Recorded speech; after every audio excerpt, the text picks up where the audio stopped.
Days like Saturday are what football is all about, and to be honest, this season feels like a poignant one from English football. When you look at the cup winners, you look at Man United and Spurs' position in the table. It's a shame we've come to be so shocked by such things, but it feels like we've had a pretty set group of about 3 or 4 teams that make up the trophy winners in this country. And the fact that Newcastle won the League Cup beating Liverpool and Palace won the FA Cup beating Man City makes it even more impactful. A goal from Eberiche Eze, and Palace have won their first major trophy ever, albeit with a little bit of luck, and I should mention the Henderson incident. Look, it's a red card. If that was any team that I or you watching this support, we'd feel so hard done by. It's just because City are a bit of the enemy in football that we laugh a little, but the fact it wasn't deemed as denying a clear goal-scoring opportunity shows there's a worrying lack of understanding within that booth. I just thought I'd mention it. Now, in the game. Now, what makes Palace such a hard team to break down and play through is the compactness of their shape, whether that be in a mid-block or a low block. The distance between the forwards and the defensive line is so little, and the fact they keep this distance so short throughout a whole game shows a crazy level of discipline. And as much as I actually got and liked the game plan from Pep, City didn't have the offensive quality to defeat Palace's defensive quality.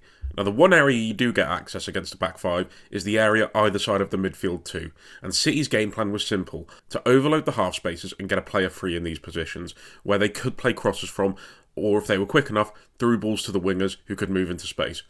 The shape that City used to attempt to achieve this in possession was a 3-3-4, which came with Manuel Akanji tucking in at right back, Nico O'Reilly inverting alongside the midfield two, and Marmoush playing on the last line with Erling Haaland. And what this front four attempted to do was pin back the back five, Haaland being a player that generally requires doubling up on, with the remaining defenders going man-to-man.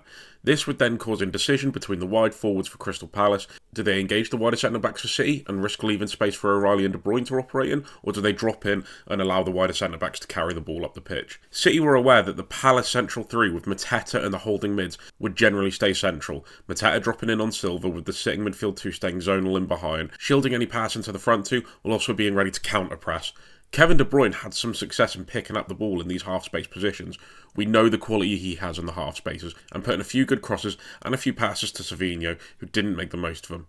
O'Reilly, however, struggled. He was given a bit more time and space on the left, whether that's the subconscious aspect of Palace thinking, well, it isn't KDB, I don't know.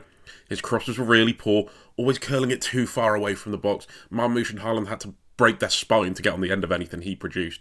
Those two had no room to really generate space either, with Palace sitting so deep they couldn't really create the separation for the other with their movement, and essentially it left these two very shut off from the rest of the team. And so these half-space crosses was generally the only method of reaching them, and the quality let them down. The issue for City is the vertical compactness Palace defend with make it easy to react to any space that opens up.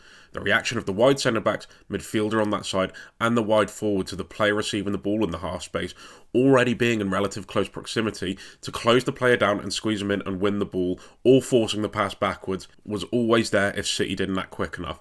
Now, if they passed to the wide areas, then the wide player had a little space to work with, being pressed by the wing-back. The wide centre-back on that side would move into a covering position, while the wide forward dropped in to double up on the wide player. The odd little moment from Doku without the final ball to make the most of it was the only real joy City had from the wide areas.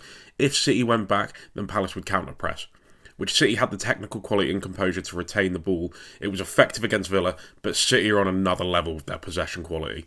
Wharton had a little bit of licence to press Gvardiol if he looked to threaten higher up the pitch. If Sarr tracked O'Reilly, Kamara would take up the central zoning role solo, sticking closer to Marmoush, with Eze going to press Akanji if the ball was transferred over to him. But because of the quick manoeuvring of play, Gahey had a bit more licence to press KDB while Eze went to engage in Akanji, with the two forwards being watched by the remaining centre-backs. Again, helped by the close proximity, Gahey could press without leaving too big a gap in the back five. KDB was the creative threat. He occasionally dropped into the deeper pivot position, which allowed Silva to make more aggressive forward movements, which is where the penalty came from, and also meant O'Reilly could make more runs into the box, which he did as the game went on, and KDB found with a couple really good passes. The only issue is he couldn't sort his feet out or make sense of his legs to get his shot away, and any time the Palace box was infiltrated, and City did have promising attacking moments, the box defending from Palace was incredible. Defending with heart, and that's not something you can tactically analyse, it has to come from something deeper, and the discipline they displayed was incredible. Credit to the players, credit to Oliver Glasner, who has done an incredible job.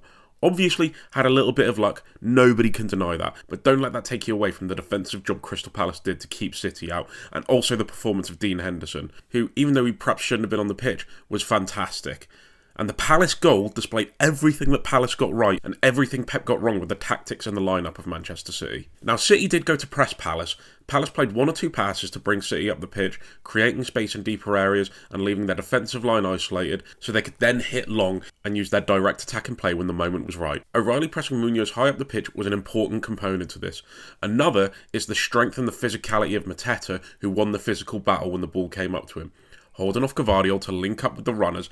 And another thing Pep got so wrong, this, by the way, from a manager who has brought more importance to the need for a world-class six, more than perhaps any other manager ever has coached a six to a Ballon d'Or, was even a six himself, to not play one in a game of this importance and having the deeper midfield to De Bruyne and Bernardo Silva, who displayed their complete decline in mobility and lack of defensive awareness, was criminal. Both of which got pulled all over the place, meaning Kamara was able to receive the second ball in space, and in another display of immobility, Munoz leaving O'Reilly in his tracks as he attacked the right-hand side, which O'Reilly just could not contend with, which meant Gavardiol had to drop to try and cover the run, meaning Mateta had a lot more space to receive the ball from Kamara, with KDB and Silva getting nowhere near either of them. Mateta could then turn and play that forward pass to Munoz, who had the freedom of the right flank to attack with. The move from Palace that they showed in the semi-final against Aston Villa, with Munoz drilling the ball in behind the defensive line in the box, with Eze's movement absolutely killing Akanji on the far side, always keeping him in front of him to then make that sudden movement on the outside from their blind spot to the penalty area to get a fantastically controlled first-time finish away, is brilliant. It was so good, and I don't think Glasner could have planned it to be any better than it was. It was almost like he was orchestrating it from the sidelines. Complete training ground perfection. The game plan was perfect from Glasner. They had to suffer. I have no doubts he came into this game with the idea that it wasn't going to be hard in moments, but when they attacked well, and they exploited everything wrong with this City team at this present time while using the qualities of their team to its maximum. If that doesn't scream elite management, I genuinely don't know what does. Congratulations, Palace fans. Enjoy this and enjoy Europe. You've absolutely deserved it. Have a good summer, lads.